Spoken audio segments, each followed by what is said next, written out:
ಇನ್ನು ಮಾಜಿ ಪ್ರಧಾನಿ ಎಚ್.ಡಿ. ದೇವೇಗೌಡರಿಗೆ ಯೋಗೇಶ್ವರ್ ಟಕ್ಕರ್ ಅನ್ನು ಕೊಟ್ಟಿದ್ದಾರೆ. ಚನ್ನಪಟ್ಟಣದಲ್ಲಿ ಅಭೂತಪೂರ್ವವಾದಂಥ ಗೆಲುವನ್ನ ಸಾಧಿಸಿರುವಂಥ ಯೋಗೇಶ್ವರ್ ಕೊಟ್ಟಿರುವಂಥ ಟಕ್ಕರ್ ಇವತ್ತು. ದೇವೇಗೌಡರಿಗೆ ಯೋಗೇಶ್ವರ್ ಕೊಟ್ಟಿರ್ತಕ್ಕಂಥ ಟಕ್ಕರ್. ಮಾಜಿ ಪ್ರಧಾನಿ ಎಚ್.ಡಿ. ದೇವೇಗೌಡರಿಗೆ ಯೋಗೇಶ್ವರ್ ಟಕ್ಕರ್ ಅನ್ನು ಕೊಟ್ಟಿರೋದು ಇವತ್ತು. ಒಕ್ಕಲಿಗ ನಾಯಕತ್ವದ ಬಗ್ಗೆ ಸಿಪಿ ಯೋಗೇಶ್ವರ್ ಚಾಟಿಯನ್ನ ಬೀಸಿದ್ದಾರೆ ಎಚ್.ಡಿ. ದೇವೇಗೌಡರಿಗೆ. ಸಿಪಿ ಯೋಗೇಶ್ವರ್ ಚಾಟಿಯನ್ನ ಬೀಸಿರುವಂಥದ್ದು. ಒಕ್ಕಲಿಗ ನಾಯಕರಾಗಿರ್ತಕ್ಕಂಥ ಎಚ್.ಡಿ. ದೇವೇಗೌಡ, ಎಚ್.ಡಿ. ಕುಮಾರಸ್ವಾಮಿ ಉಪಚುನಾವಣೆಯನ್ನ ಮಾಡಿದ್ರು. ಆದರೆ ಚುನಾವಣೆಯಲ್ಲಿ ಚನ್ನಪಟ್ಟಣದ ಜನ ಅವರನ್ನು ತಿರಸ್ಕಾರ ಮಾಡಿದ್ದಾರೆ. ಪ್ರಾದೇಶಿಕ ಪಕ್ಷದ ಹೆಸರಿನಲ್ಲಿ ಕುಟುಂಬ ರಾಜಕಾರಣವನ್ನ ಮಾಡ್ತಾ ಇದ್ದಾರೆ. ಇದನ್ನ ಹಳೆ ಮೈಸೂರು ಭಾಗದ ಜನ ಒಪ್ಕೊಳ್ತಾ ಇಲ್ಲ.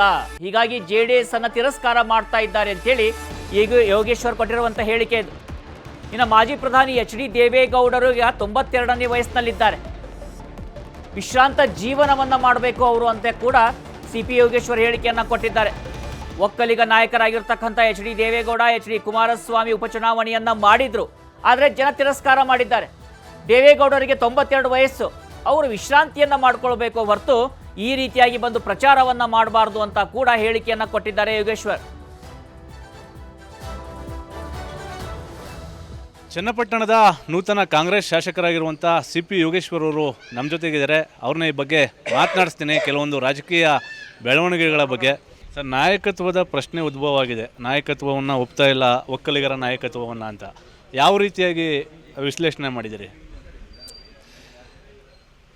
ನೋಡಿ, ಈ ಉಪಚುನಾವಣೆಯಲ್ಲಿ ಒಕ್ಕಲಿಗರ ನಾಯಕರಂತ ಹೇಳ್ಕೊಂಡಂಥ ಏನು JDSನ ರಾಷ್ಟ್ರೀಯ ಅಧ್ಯಕ್ಷರು ದೇವೇಗೌಡರು, ಅವ್ರದ್ದೇ ಪಕ್ಷ, ರಾಜ್ಯಾಧ್ಯಕ್ಷರು ಕುಮಾರಸ್ವಾಮಿ ಅವರು, ಕೇಂದ್ರದ ಮಂತ್ರಿಗಳು, ಭಾಳ ಪ್ರಭಾವಶಾಲಿಗಳು, ಬಲಾಢ್ಯರು, ಅವ್ರ ಮಗ ನಿಖಿಲ್ ಕುಮಾರಸ್ವಾಮಿ ಅವರು ತಂದು ಚುನಾವಣೆಗೆ ಇಡ್ತಾರೆ. ಉಪಚುನಾವಣೆಯಲ್ಲಿ ಈ ಚನ್ನಪಟ್ಟಣದ ಜನ ಅವ್ರನ್ನ ತಿರಸ್ಕಾರ ಮಾಡ್ತಾರೆ, ಅವರು ಸೋಲ್ತಾರೆ. ಅಂದರೆ ಕಳೆದ ವಿಧಾನಸಭಾ ಚುನಾವಣೆಯಲ್ಲೂ ಕೂಡ ಅವರು ಬರೀ 18-19 ಸೀಟ್ ಮಾತ್ರ ಗೆದ್ದಿರ್ತಾರೆ. ಎಲ್ಲ ನೋಡಿದಾಗ ಹಳೆ ಮೈಸೂರು ಭಾಗದಲ್ಲಿ ಏನು ಪ್ರಾದೇಶಿಕ ಪಕ್ಷದ ಹೆಸರಿನಲ್ಲಿ ಇವರು ಕುಟುಂಬದ ರಾಜಕಾರಣ ಮಾಡ್ತಾ ಇದ್ದಾರೆ, ಅದನ್ನು ಸಮಾಜ ಒಪ್ತಾ ಇಲ್ಲ. ಹಾಗಾಗಿ ಮುಂದೊಂದು ದಿನಗಳಲ್ಲಿ ಪರ್ಯಾಯವಾದಂಥ ಆಲೋಚನೆ ಶಾಸಕರುಗಳು ಮಾಡಬೇಕು, ಅವ್ರ ಭವಿಷ್ಯ ದೃಷ್ಟಿಯಿಂದ ಅಂತೇಳಿ ಅಲ್ಲಿ ಸಿಕ್ಕಿದಾಗೆಲ್ಲ ಚರ್ಚೆ ಮಾಡ್ತಾ ಇರ್ತೀವಿ. ಹಾಗಾಗಿ ಈ ಒಂದು ರಿಸಲ್ಟು ಅವ್ರಿಗೆ ಇವತ್ತು ಆತ್ಮಾವಲೋಕನ ಮಾಡ್ಕೋಬೇಕಾಗತ್ತೆ.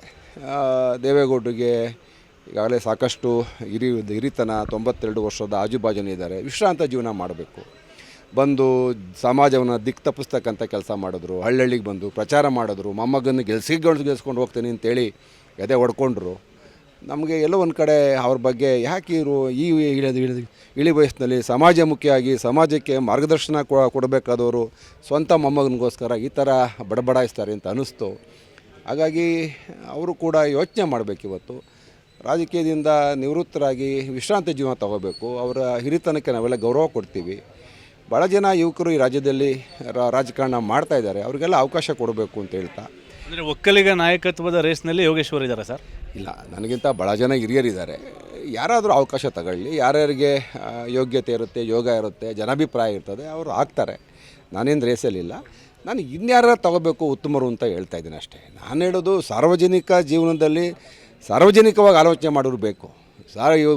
ಒಕ್ಕಲಿಗರ ಶಕ್ತಿಯನ್ನು ಸ್ವಂತ ಕುಟುಂಬಕ್ಕೆ ವಿನಿಯೋಗಿಸ್ಕೋದು ಎಷ್ಟು ಮಟ್ಟಿಗೆ ಸರಿ ನೋಡ್ಕೊಬಂದರೆ ಅವ್ರ ಕುಟುಂಬದಲ್ಲಿ 8 ಜನ ಶಾಸಕರಿದ್ದಾರೆ, ಎಲ್ಲ ಸ್ವಂತನೇ ಸ್ವಾರ್ಥನೇ ಎಲ್ಲಿ ಬಂದಿದೆ? ಅದಕ್ಕೆ ಹೇಳ್ತಾ ಇರೋದು ನಾನು. ಇದೊಂದು ಉಪಚುನಾವಣೆ ಮುಖಾಂತರ ರಾಜ್ಯದ ನಮ್ಮ ಒಕ್ಕಲಿಗ ಸಮುದಾಯಕ್ಕೂ ಕೂಡ ಹೇಳ್ತಾ ಇದ್ದೀನಿ, ದಯವಿಟ್ಟು ದೇವೇಗೌಡರನ್ನ ಬಿಡಿ, ಆ ಕುಟುಂಬ ಬಿಟ್ಟು ಬೇರೆ ಯೋಚನೆ ಮಾಡಿ. ಪರ್ಯಾಯವಾಗಿ ಅದನ್ನು ಕಟ್ಕೊಂಡಾದರೆ ಅಭಿವೃದ್ಧಿ ಆಗಲ್ಲ, ಹಳೆ ಮೈಸೂರು ಭಾಗದಲ್ಲಿ ಭವಿಷ್ಯ ಇಲ್ಲ ಅವ್ರಿಗೆ ಅನ್ನೋ ಮಾತನ್ನು ಸ್ಪಷ್ಟವಾಗಿ ಹೇಳ್ತಾ ಇದ್ದೀನಿ. JDS ಶಾಸಕರ ಆಪರೇಷನ್ ಮಾಡ್ತೀರಾ?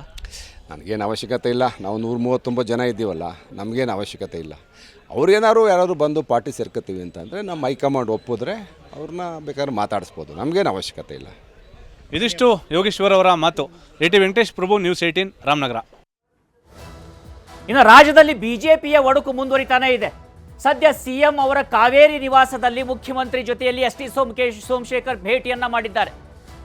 ಎಸ್ ಟಿ ಸೋಮಶೇಖರ್ ಇವತ್ತು ಭೇಟಿಯನ್ನ ಮಾಡಿ ಚರ್ಚೆಯನ್ನ ಮಾಡ್ತಾ ಇದ್ದಾರೆ. ಉಪಚುನಾವಣೆಯಲ್ಲಿ ಕಾಂಗ್ರೆಸ್ ವಿಜಯಕ್ಕೆ ಸಿಎಂ ಅವರಿಗೆ ಶುಭವನ್ನ ಕೋರಿದ್ದಾರೆ ಬಿಜೆಪಿಯ ಶಾಸಕ ಎಸ್ ಟಿ ಸೋಮಶೇಖರ್.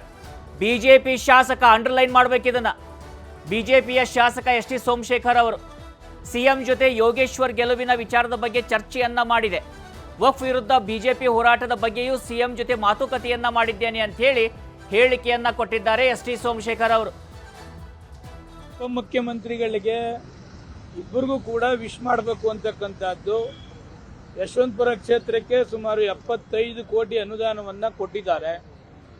ಮುಖ್ಯಮಂತ್ರಿಗಳಿಗೆ ಮನವಿ ಮಾಡಿದ್ದೆ, ಅದಕ್ಕೆ ಅವರಿಗೆ ಕೂಡ ವಿಶ್ ಮಾಡಿದೆ. ಉಪಮುಖ್ಯಮಂತ್ರಿಗಳಿಗೂ ಕೂಡ ಈಗ ಹೋಗ್ತಾ ಇದ್ದೀನಿ, ಅವ್ರಿಗೂ ಕೂಡ ವಿಶ್ ಮಾಡ್ತೀನಿ. ಹಾಗೆಯೇ ಚನ್ನಪಟ್ಟಣದ ಚುನಾವಣೆಯಲ್ಲೂ ಕೂಡ ಕ್ಷೇತ್ರಕ್ಕೆ ನಮ್ಮ ಹುಟ್ಟೂರು ಚನ್ನಪಟ್ಟಣ ಆ ತಾಲೂಕಿಗೆ ಬೇಕಾದಷ್ಟು ಘೋಷಣೆ ಮಾಡಿದ್ದೀರಿ. ಕಾಂಗ್ರೆಸ್ ಪಕ್ಷಕ್ಕೆ ಅತ್ಯಧಿಕ ಬಹುಮತ ಆಗಿದೆ. ಅದಕ್ಕೇನು ಘೋಷಣೆ ತಾವೆಲ್ಲ ಮಾಡಿದ್ದೀರಿ ಅದನ್ನು ಇಂಪ್ಲಿಮೆಂಟ್ ಮಾಡಿಕೊಡಿ ಸರ್ ಅಂತ ಅದನ್ನು ಕೂಡ ಕೇಳಿದ್ದೇನೆ. ಜಯದ ವಿಶ್ವಾಸನೂ ಕೂಡ ಅವರಿಗೆ ಬಂದಿದೆ. ಈಗ ಅದಕ್ಕೆ ನಮ್ಮ ಕ್ಷೇತ್ರಕ್ಕೆ ಏನೇನು ಕೊಡಬೇಕು ಅದ ಕೊಡಿ ಅಂತ ಹೇಳಿದ್ದೀನಿ.